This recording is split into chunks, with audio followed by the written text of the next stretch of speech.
Most people think discipline fails because they are lazy. That is almost never the real reason. What usually happens is quieter than that, more personal, more frustrating. A person wakes up with good intentions.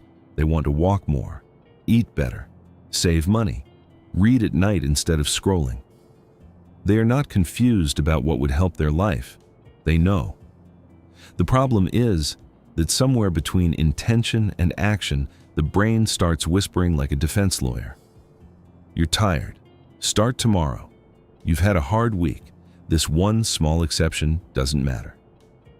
And just like that, another day slips by. If you are over 40, you probably know this feeling in a deeper way, because by this point, it is not just about habits. It is about trust. Trusting yourself to do what you said you would do. Trusting that change is still possible. Trusting that your life does not have to keep being shaped by moods, fatigue, and old patterns. So this video is not about forcing yourself harder. It is about something more useful than that. It is about how to make your brain stop seeing discipline as punishment and start seeing it as relief. The first thing most people misunderstand about discipline is this. They treat it like a moral test. They think discipline is the daily proof that they are serious, mature, strong, committed. And because they see it that way, every failure feels personal.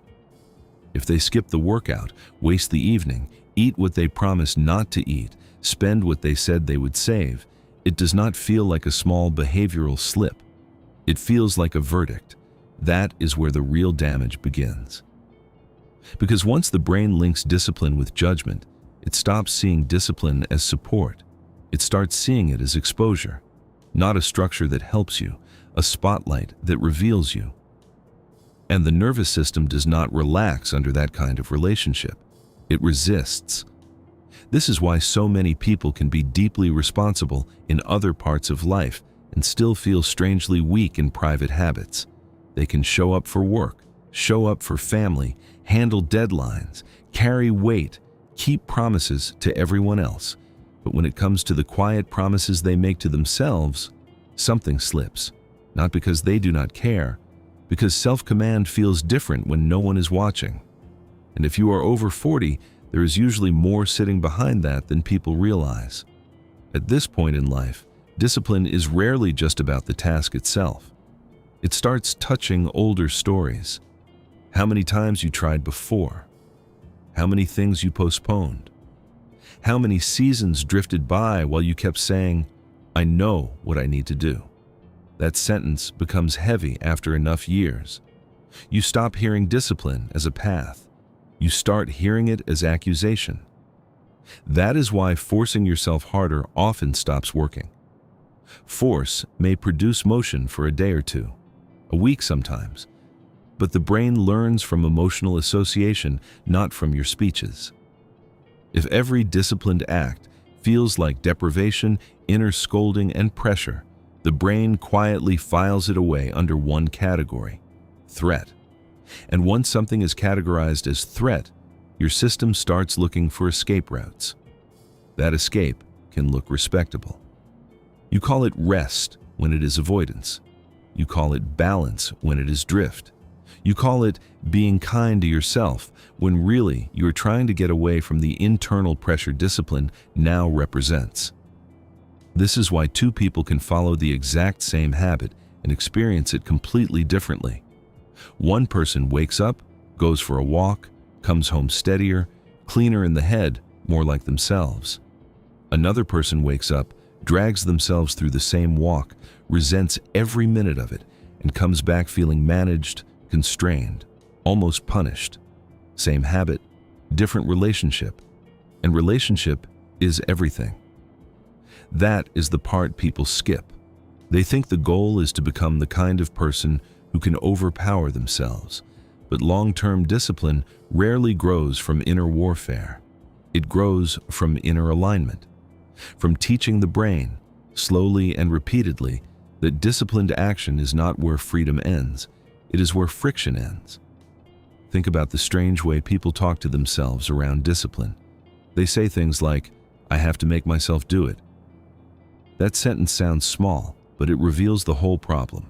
One part of them is the guard, the other part is the prisoner. One part commands, the other resists.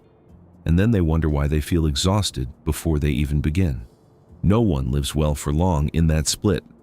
Eventually, either the guard becomes cruel or the prisoner escapes. So before we talk about how to make the brain like discipline, we need to say something more honest first. Your brain is not always rejecting discipline itself. Sometimes it is rejecting the emotional atmosphere you built around it, the pressure, the shame, the all-or-nothing thinking, the old disappointment, the feeling that every new attempt must somehow redeem every old failure.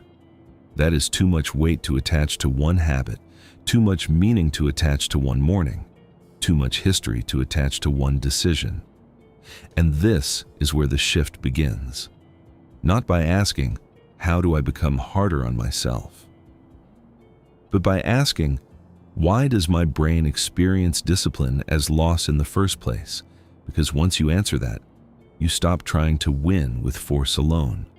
And for the first time, you can begin teaching your mind that discipline is not a cage. It is a way back to yourself. Here is where discipline becomes personal. Not because the habit itself is so difficult, but because the brain is always asking one quiet question beneath the surface. What do I get from this right now? That question is doing more work in your life than most people realize. Your brain is not built to admire discipline in the abstract. It is built to detect reward, relief, safety, and energy conservation. So, when a disciplined action feels like effort now and payoff later, the brain does what it has always done. It discounts the future and protects the present. That is not weakness. That is wiring. And once you understand that, a lot of your old frustration starts making more sense. Take something simple. You tell yourself you are going to go to bed earlier. Sensible decision, mature decision. You already know tomorrow will feel better if you do it. But then, late evening comes. The house gets quiet. The day finally stops demanding things from you. And suddenly that extra hour of scrolling or snacking or watching something mindless does not feel like laziness. It feels like compensation. That is why discipline is so often harder at night, after stress, after disappointment, after emotionally draining days. In those moments, the brain is not choosing between good and bad. It is choosing between immediate relief and delayed benefit. And immediate relief almost always has the louder voice, especially after 40, because by then, people are tired in layered ways. Decision fatigue, emotional residue, responsibilities that never fully switch off, quiet griefs, financial pressure, bodily changes, the accumulated weight of years spent carrying things well. Under that kind of load, discipline can start to feel less like self-respect and more like one more demand in a life already full of demands. That is why your brain does not always resist the habit. Sometimes it resists the feeling of being cornered. This is where many people get it wrong. They try to make discipline stronger without making it safer. They raise the pressure, they tighten the rules, they lecture themselves harder. But the brain does not become loyal through pressure alone. It becomes loyal through pattern. If a behavior repeatedly leads to a felt improvement, cleaner mind, calmer body, less regret, more steadiness, the brain slowly starts trusting it. Not instantly, not dramatically, but gradually. That means discipline becomes easier when the reward stops being theoretical. Not, this will help me one day. Not, this is what successful people do. Not, this is the kind of person I should be. No. The brain learns faster from, I feel better when I do this. I like who I am after this. This reduces friction in my life. This gives me relief I do not have to regret later. That is the beginning of the trick, not tricking the brain with deception, tricking it by finally speaking its language. Because the brain will always choose what feels rewarding in the moment unless you retrain it. And disciplined people are not different because they have more willpower. They have simply lived long enough to connect certain hard things with a better emotional outcome. They know the walk is not just a walk, it is a better evening. That the early bedtime is not just restraint, it is a less fragile tomorrow. That the saved money is not just deprivation, it is a quieter nervous system. That the workout is not just effort, it is self-trust restored in the body. And once those links become real, discipline stops feeling like a stranger. It starts feeling familiar. People think the goal is to become the kind of person who can overpower themselves. But long-term discipline rarely grows from inner warfare. It grows from inner alignment, from teaching the brain, slowly and repeatedly, that disciplined action is not where freedom ends. It is where friction ends. So before we talk about how to make your brain like discipline, we need to say something more honest first. Your brain is not always rejecting discipline itself. Sometimes it is rejecting the emotional atmosphere you built around it, the pressure, the shame, the all-or-nothing thinking, the old disappointment.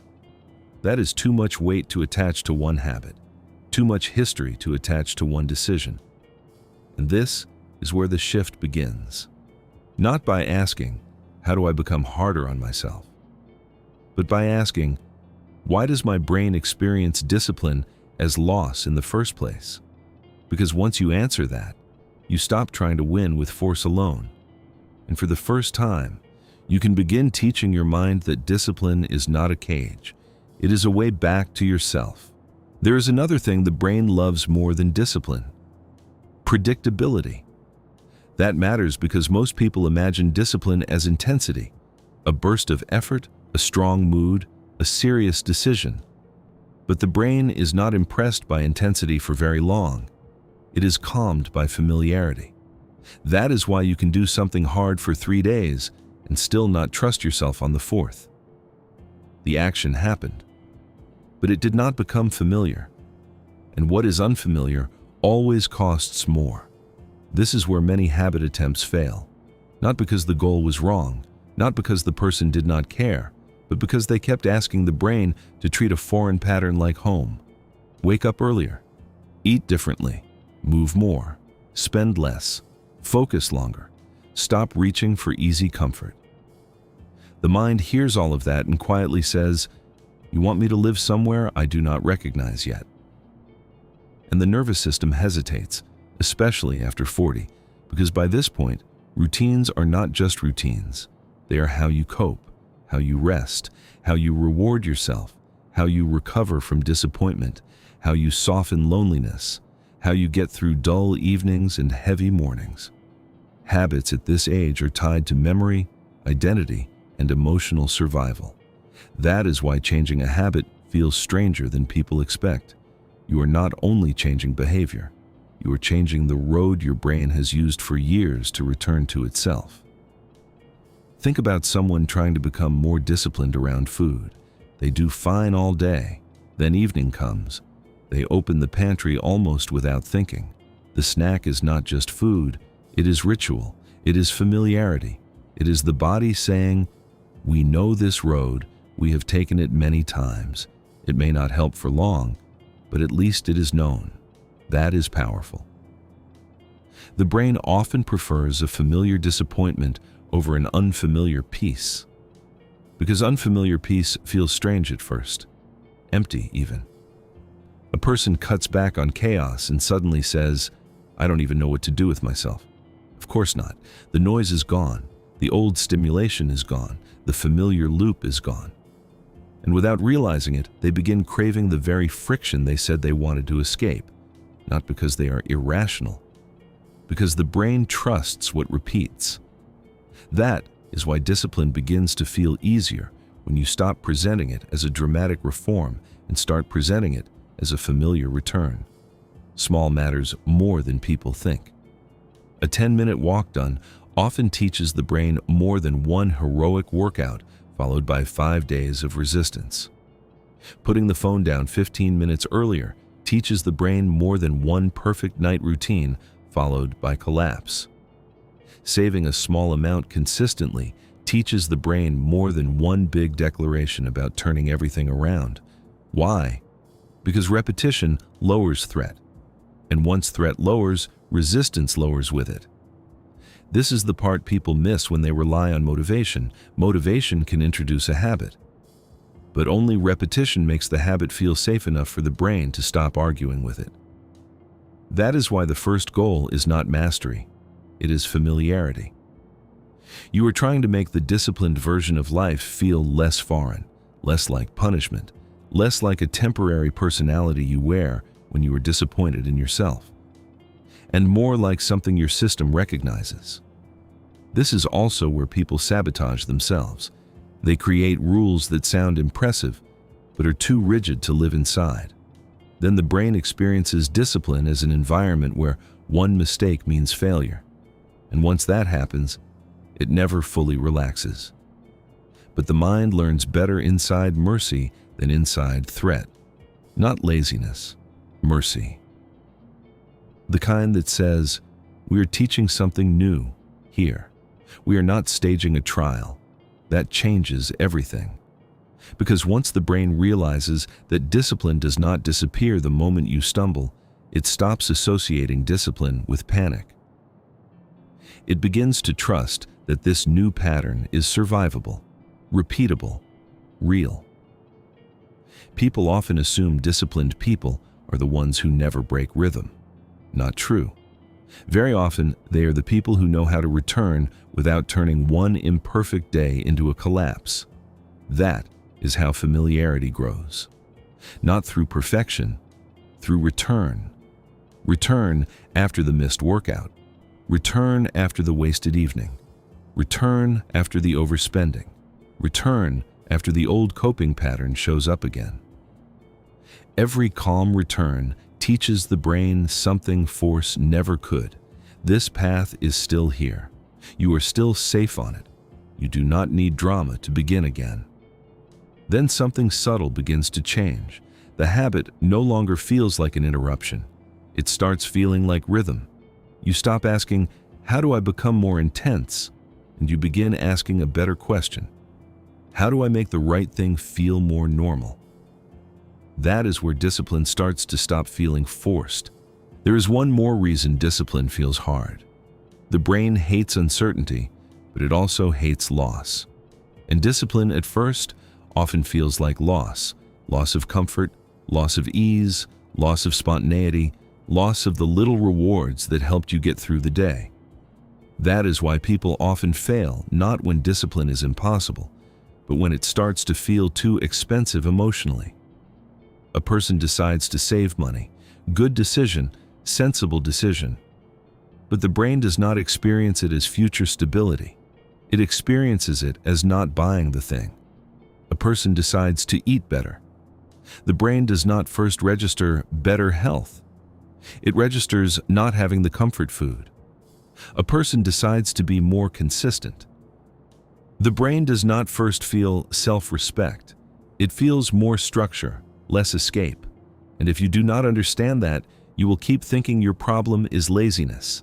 It is not always laziness. Sometimes it is grief, small grief maybe, quiet grief, but grief all the same, because every disciplined life requires giving something up, not always something good, but something familiar. And familiarity has emotional weight. This is especially true after 40, because by then, people are not just managing habits, they are managing attachment. Attachment to routines, to comforts, to ways of coping, to private rituals that helped them survive seasons nobody else fully saw. That late-night snack may not just be a snack, it may be the reward at the end of years of strain. That overspending may not just be impulsiveness, it may be a quick borrowed feeling of relief. That procrastination may not just be avoidance, it may be the only softness a person knows how to give themselves. So when discipline enters the room, the brain does not always say, "This is good for me." Sometimes it says, "What are you taking from me now?" That question matters, because if discipline keeps arriving like a thief, the mind will defend itself. It will bargain, delay, rationalize, rebel. Not because you are weak, because your system thinks it is being deprived. This is where many people make the next mistake. They try to answer loss with even more harshness. They say, "Stop being dramatic, just do it, grow up." But that only deepens the conflict, because the part of you resisting is not always childish. Sometimes it is simply afraid of having even less comfort than it already has. That part needs leadership, yes, but it also needs translation. It needs to learn that discipline is not only subtraction, it is exchange. You are not just giving something up, you are getting something back. You give up the extra spending, you get back a quieter mind. You give up the endless scrolling, you get back attention. You give up the chaotic sleep, you get back a steadier morning. You give up the false comfort, you get back self-trust. That is the language your brain must begin to hear. Not, "Look what I can't have," but, "Look what returns to me when I stop leaking energy." This is why discipline becomes more attractive when you name the gain immediately and clearly, not in vague future terms, in present emotional terms. I feel cleaner after this. I feel less heavy when I do this. This makes tomorrow easier. This reduces regret. This protects my peace. Those are not slogans. They are signals. And the brain listens to signals more than speeches. It also helps to stop treating every act of discipline like a grand identity test. Sometimes people make one choice carry too much meaning. If they fail, they feel ashamed. If they succeed, they feel strained. Either way, the act becomes emotionally loaded. But discipline works better when it is lighter, less theater, more rhythm, less self-judgment, more honest exchange. You are not trying to become a machine. You are trying to become a person whose actions stop draining their own life. That is different. And once your brain begins to see disciplined action as a trade that leaves you better off, something changes. The craving does not disappear overnight. The resistance does not vanish in 1 week. But the meaning changes. The choice no longer feels like pure loss. It starts to feel like protection. And that is when discipline stops sounding like punishment. It starts sounding like care. There is another shift that changes discipline completely. It is the shift from force to identity. At first, most people try to become disciplined by managing behavior from the outside. They make rules, set alarms, build systems, remove temptations. All of that can help. But none of it goes deep enough if the person still sees discipline as something unnatural to who they are. Because the brain pays close attention to identity. If a habit feels like something a different kind of person would do, it always costs more. A person can say, "I'm trying to be more disciplined," but underneath that sentence is another one. "This is not really me yet."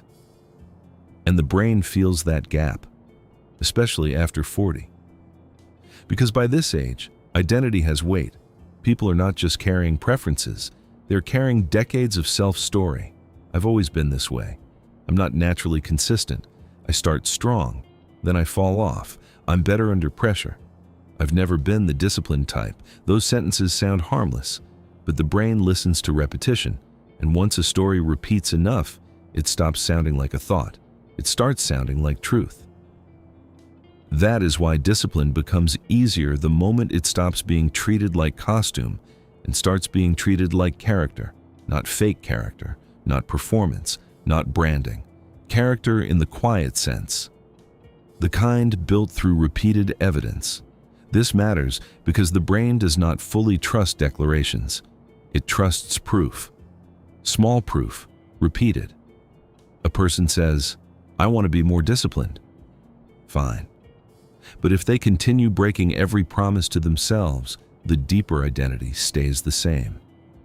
Their nervous system keeps saying, "We are not someone who follows through."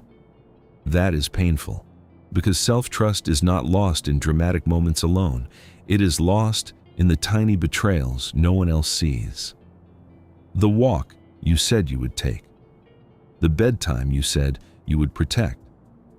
The money you said you would stop wasting. The hour you said you would use well. When those things keep collapsing, the damage is not only practical, it becomes personal. You start doubting your own word.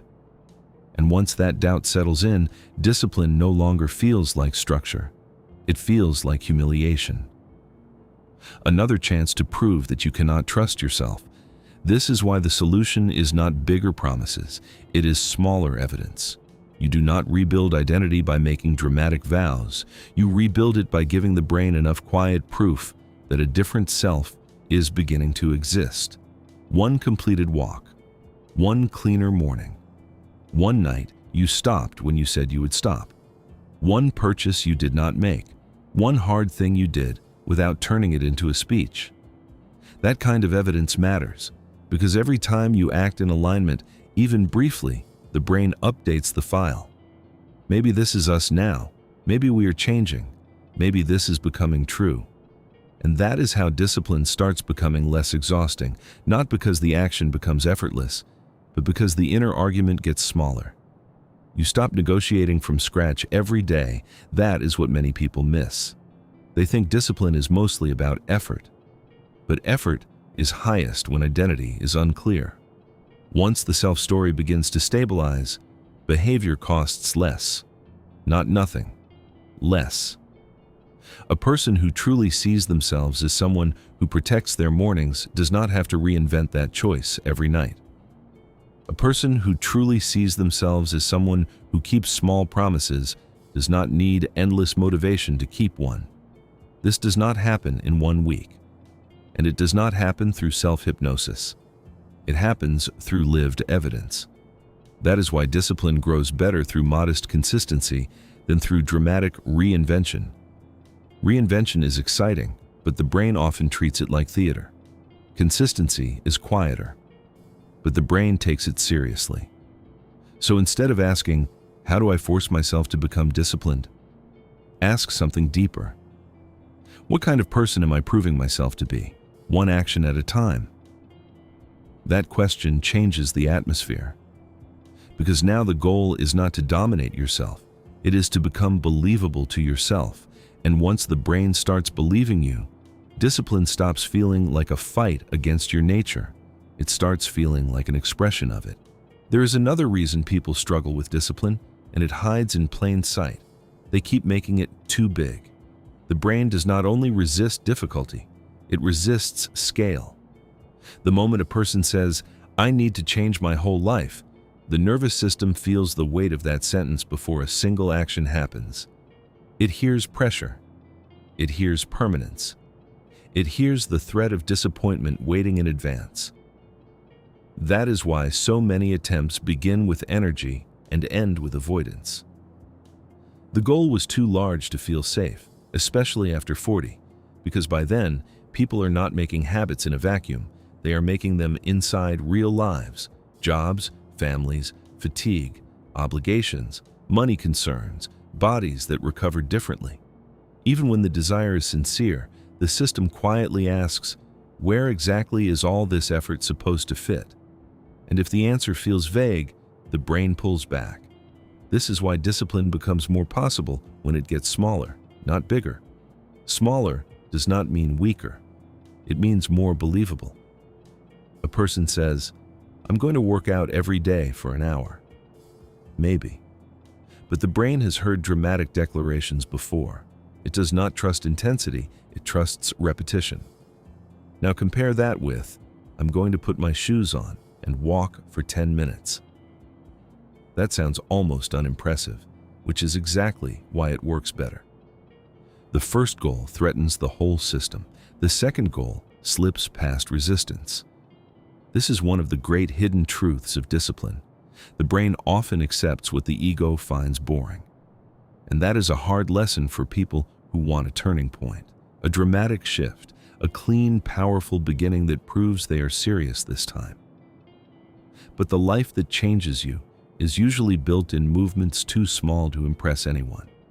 A glass of water before coffee, 5 minutes of stretching, one expense you do not make, 10 minutes of reading, going to bed when you said you would, once, then again.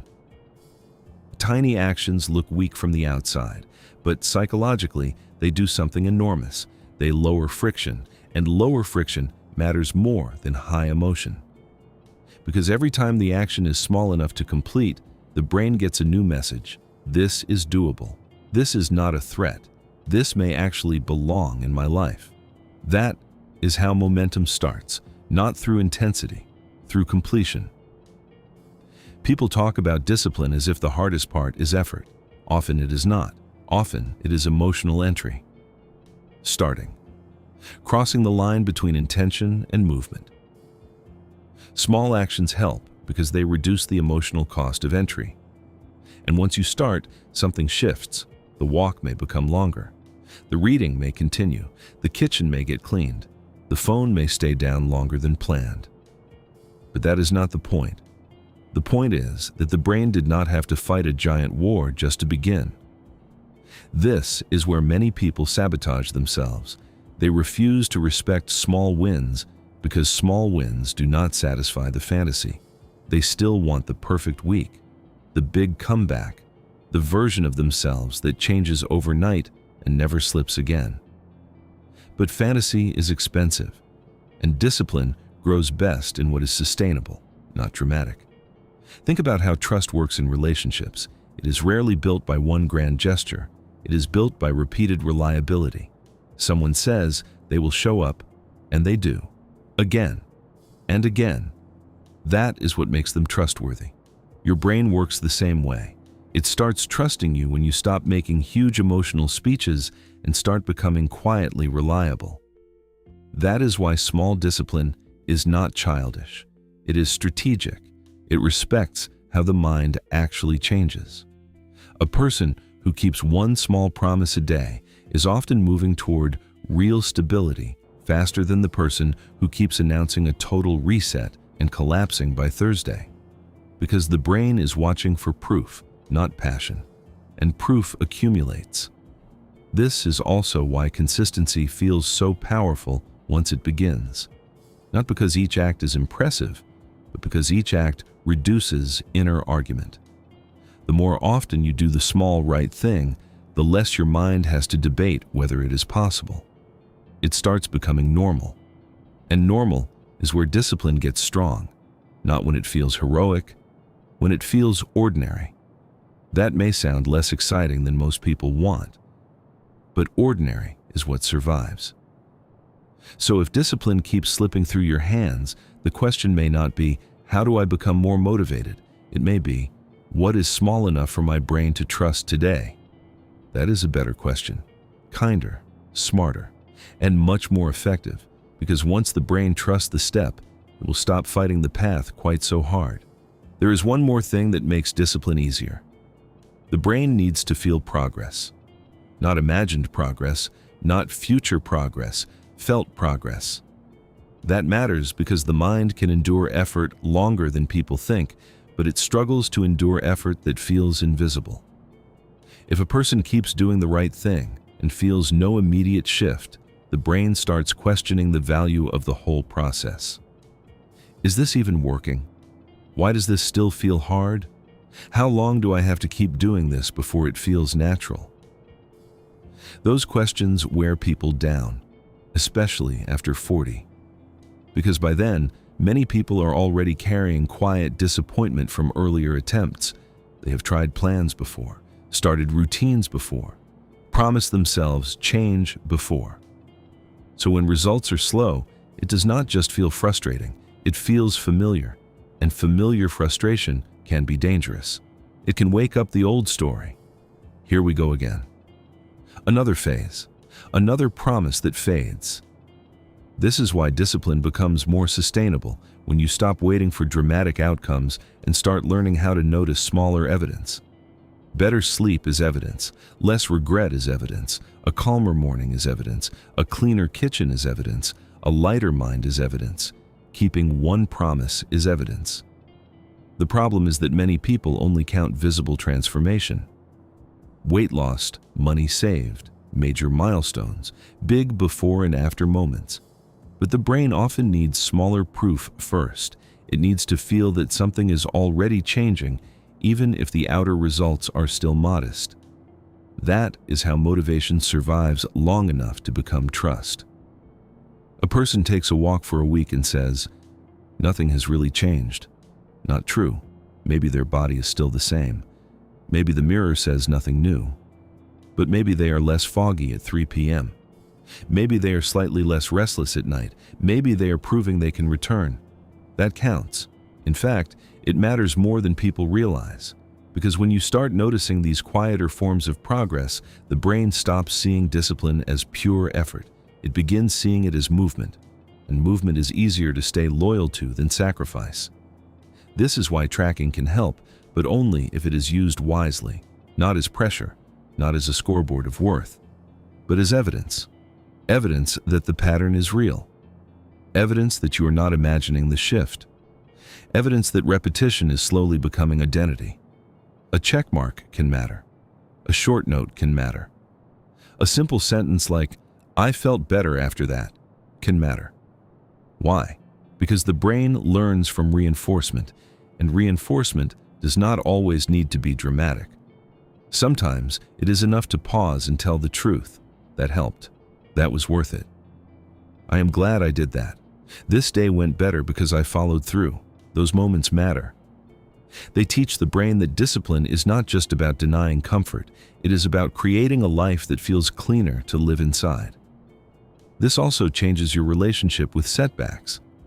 If progress is only measured by perfection, then one difficult day ruins the whole story. But if progress is measured by pattern, one difficult day becomes what it really is.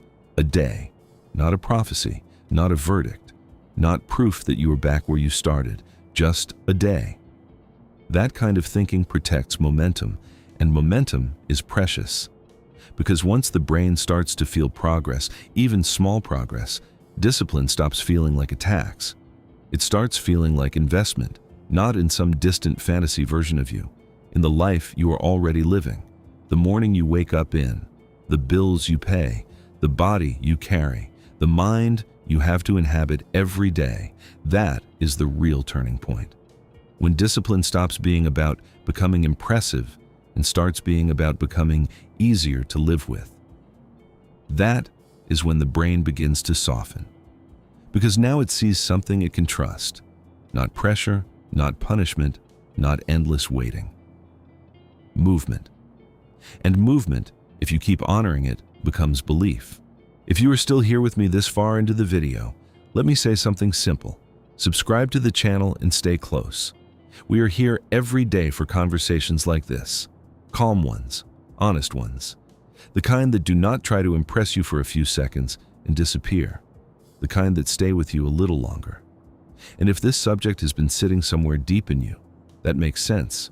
Because most people are not failing at discipline because they are incapable. They are failing because they keep approaching it through the wrong relationship. They keep trying to dominate themselves, correct themselves, scare themselves into consistency, shame themselves into structure. And for a while, that can create movement. But it does not create peace. And without peace, discipline always starts feeling heavy again. That is the deeper shift here. Discipline becomes more sustainable the moment you stop treating it like a punishment for who you have been and start treating it like protection for who you are becoming. That changes the emotional tone completely. You are no longer waking up and asking, "How do I force myself today?" You start asking, "What helps me live cleaner today? What reduces friction? What protects tomorrow? What keeps me from abandoning myself again in small, invisible ways?" That is a different kind of discipline. Quieter, less theatrical, less built on intensity, much more built on respect. And that matters, especially in midlife. Because by now, you already know what chaos costs. You know what it costs to keep living at the mercy of moods. You know what it costs to keep making promises and then watching them dissolve. You know what it costs to keep reaching for comfort that feels good for 10 minutes and leaves a stain on the rest of the day. At some point, the brain begins to see the pattern. Not perfectly, not all at once, but enough to notice the trade. The late-night scrolling steals the morning. The avoidance steals momentum. The impulsive spending steals calm. The inconsistency steals trust. And once you see that clearly, discipline stops looking like restriction. It starts looking like recovery. That is when it begins to soften. Because now the disciplined choice is no longer just the harder choice, it becomes the kinder choice. Kinder to your body, kinder to your future, kinder to your mind when it is tired, kinder to the part of you that is exhausted from living in internal contradiction. This is why the real work is not becoming a stricter person. It is becoming a more honest one. Honest enough to admit what your habits are costing. Honest enough to stop romanticizing chaos. Honest enough to see that some of the things you call freedom are really just expensive forms of drift. And honest enough to let small, steady discipline become more attractive than dramatic self-reinvention. Because that is where real change usually lives. Not in the perfect Monday, not in the big declaration, not in the mood that makes you feel unstoppable for 48 hours. In the ordinary return, the repeated choice, the less exciting decision, the thing you do even when nobody sees it, the thing you do because it keeps your life from leaking. That kind of discipline may not look glamorous, but it has a kind of beauty to it, a grown beauty, a clean beauty, a beauty built from fewer regrets. And once your brain begins to understand that discipline is not taking your life away, but giving parts of it back, you stop needing to drag yourself quite so violently. The resistance gets quieter, the pattern gets more familiar, the identity gets more believable. And then, slowly, discipline begins to feel less like something you keep trying to start, and more like something you are finally learning how to live inside. Maybe this is the right place to end, not with the promise that you will now become perfectly disciplined. Not with the fantasy that from this point on, every morning will be clean, every choice sharp, every habit effortless. Life is not that obedient. And if you are old enough, you already know that. You know there are weeks when energy disappears for reasons you cannot fully explain. Seasons when the body feels slower. Days when the mind feels crowded. Times when grief, stress, loneliness, boredom, or simple exhaustion make even small things feel heavier than they should. So this was never really about becoming flawless. It was about becoming less divided, because that is what undisciplined living often feels like in the end. Division. One part of you wants peace, another part keeps choosing what steals it. One part wants stability, another part keeps reaching for what feels good for 10 minutes and costs you for 10 hours. One part wants to trust yourself, another part keeps breaking the quiet agreements no one else even knows you made. That split is tiring, more tiring than the walk, more tiring than the bedtime, more tiring than the money you chose not to waste, more tiring than the small, boring act you keep postponing. And maybe that is the strange truth underneath all of this. Discipline is not exhausting in the deepest way. Contradiction is. Living against yourself is exhausting. Needing to renegotiate your own values every day is exhausting. Wanting a better life while feeding the habits that weaken it is exhausting. That is what wears people down. So when discipline starts becoming lighter, it is not because life suddenly got easier. It is because the inner war got quieter. The brain stopped seeing every good choice as punishment. The body stopped treating structure like threat. The self stopped turning every imperfect day into a courtroom. And in that quieter place, something important returns. Dignity, not pride, not performance, dignity. The quiet dignity of being able to rely on yourself a little more. The quiet dignity of keeping one promise, of following one clean path, of ending the day with less leakage, less regret, less noise. That may not look dramatic from the outside, but inside a life, it changes everything. Because self-trust is built in small private moments. In the moment you stop when you said you would stop.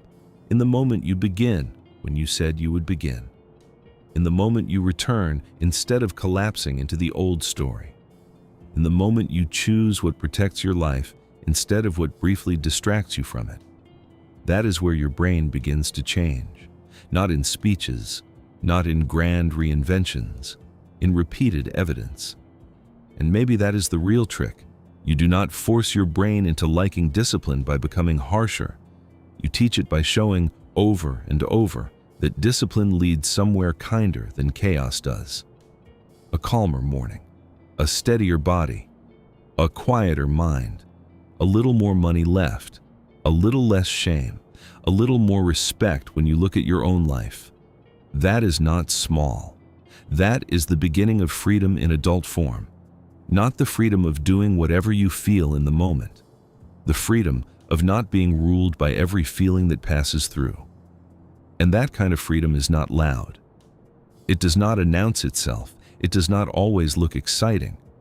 Sometimes it looks like going to bed on time, like saying no quietly, like taking the walk, like closing the tab, like leaving the card in your wallet, like doing the ordinary thing again. But ordinary things, repeated, shape entire lives.